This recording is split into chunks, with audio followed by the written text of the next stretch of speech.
ৰাতিপুৱা আলোচিত ভাত যে কিয় বয়লক গাইজ কৈ আছোঁ তো মোৰ মিনি ব্লগলৈ পুনৰ স্বাগতম হয় মই বহু দিনৰ মূৰত এটা মিনি ব্লগ দি আছোঁ কাৰণটো কি সেইটো মই কেতিয়াবা পিছত বেলেগ এটা ভিডিঅ'ত ক'ম বাকি আজিৰ কাৰণটো ৰাতিপুৱা ভাত চাত খাওয়া হ'ল যে আমি ৰাতিপুৱা ওলাই আছিলোঁ মুভি চাবলৈ কিন্তু কি মুভি জুবিন দাৰ শেষ মুভি ৰৈ বিনালে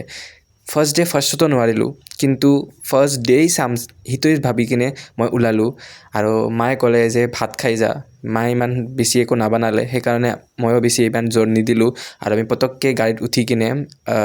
মুভি হললৈ যাবলৈ ওলালোঁ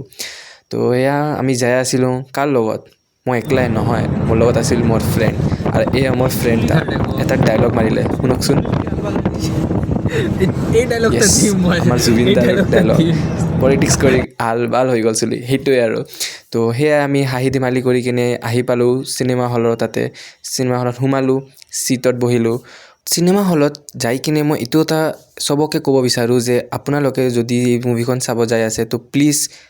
ইয়াৰে কোনো ক্লিপছ যাতে কোনো ছ'চিয়েল মিডিয়াত ভাইৰেল নকৰে বা পষ্ট নকৰে বিকজ ময়ো কৰা নাই আৰু ময়ো বিচাৰোঁ যে এই বস্তুটো যাতে কোনেও নকৰে এইখন আমাৰ জুবিন দাৰ শেষ মুভি আছিলে আৰু আমাৰ শেষ মুভি হিচাপে এজ আ ট্ৰিবিউট বা যি নকওক কিয় সেইটো হিচাপে আমাৰ জুবিন দাক ন্যায় হিচাপে এই মুভিখন যাতে সকলোৱে নিজ চকু দি যাতে চায় কোনো পাইৰেচি মডত যাতে নাচায় তো এয়াই আছিল মোৰ আজিৰ মিনি ব্লগ ধন্যবাদ